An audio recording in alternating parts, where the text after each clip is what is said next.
పిటిషనరీ ప్రార్థనలు కూడా విద్యాపరమైన పాత్రను పోషిస్తాయి. మన నిజమైన అవసరాలు ఏమిటో మరింత స్పష్టంగా అర్థం చేసుకోవడానికి అవి మనకు సహాయపడతాయి. మనం తరచుగా కోల్పోయే మరియు ఆశించే పనికిమాలిన విషయాల కోసం కాకుండా శాశ్వతమైన విలువైన వాటి కోసం, జ్ఞానం కోసం, ఎలోహింకి సామీప్యత కోసం, పాపం నుండి ప్రక్షాళన కోసం, అణచివేత నుండి విముక్తి కోసం, ఆరోగ్యం కోసం, జీవనోపాధి కోసం ప్రార్థించమని అవి మనకు బోధిస్తాయి. శాంతి కోసం, నీతిమంతుల సమర్జన కోసం, పవిత్ర భూమిలో యూదుల పునరుద్ధరణ కోసం ఎలోహిం పిటిషనరీ ప్రార్థనకు సమాధానం ఇస్తాడు, కానీ మన నిర్దేశాల ప్రకారం కాదు. ఎలోహిం తన విశ్వంలో పనిచేసే చట్టాలను అధిగమిస్తాడని మనం ఆశించలేం. మనం కోరుకునే లక్ష్యాలను సాధించడంలో ఎలోహిం మన స్వంత పాత్రను భర్తీ చేయలేడు. మనిషి మరియు ఎలోహిం సృష్టి కార్యంలో భాగస్వాములు. మానవుడు తనను సవాలు చేసే లోపాలపై పోరాటంలో దేవునితో కలిసి పనిచేసేవాడుగా ఉండాలి. అదేవిధంగా మన అభ్యర్థనలు మొత్తం ప్రపంచ అవసరాలకు విరుద్ధంగా ఉన్నప్పుడు ఎలోహిం వాటిని లక్ష్యపెట్టాలని మనం ఆశించలేం. మానవ స్థితిలో అంతర్లీనంగా ఉన్న పరిమితుల నుండి ఎలోహిం మనలను ఎత్తివేస్తాడని మనం ఆశించలేం. మన మరణాలను రద్దు చేయమని మేము ఆయనను అడగలేం.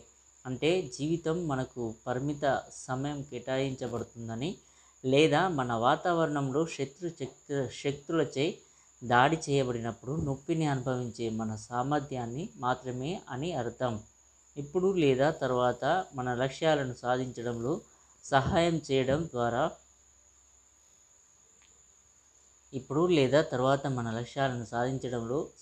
చేయడం ద్వారా లేదా మన పరిస్థితిని అంగీకరించి దానిని భరించే శక్తిని ఇవ్వడం ద్వారా ఎలోహిం మన ప్రార్థనలకు సమాధానమిస్తాడు. ప్రార్థన యొక్క అన్ని వ్యక్తీకరణలలో మనల్ని ఎలోహింకి దగ్గరగా తీసుకురావడం, మనం ఆయన చిత్తాన్ని మరింత నమ్మకంగా నిర్వహించడం, మన చిత్తాన్ని నెరవేర్చడానికి ఎలోహింని ప్రేరేపించడం కాదు. రబ్బీ అబ్రహాం ఐజాక్ కుక్ చెప్పినట్లుగా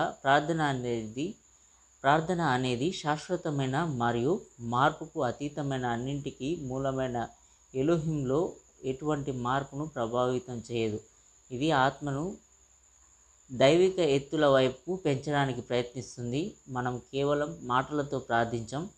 పదాలు పాడటం, నృత్యం చేయడం, వంగి నమస్కరించడం మరియు మోకరిల్లడం వంటి మరింత నాటకీయ వ్యక్తీకరణల ద్వారా బలపరచబడతాయి. ఇవి మన ఆచారాల ప్రదర్శనను కలిగి ఉంటాయి. తరతరాలుగా మనుషులు ఉపయోగించిన ఆచారంలోని ఒక అంశం ఎలోహింకి నైవేద్యాలను తీసుకురావడం. మానవుడు తన భక్తికి వ్యక్తీకరణగా ఎలోహింని ఏ టోకెన్లలో అందించగలడు. మనకు విలువైన ఏదైనా వస్తువు మన మనోభావాలను వెల్లడిస్తుంది. మన పూర్వీకుల మాదిరిగానే ఒక మత సంబంధమైన ప్రజలలో ఇది సహజమైనది.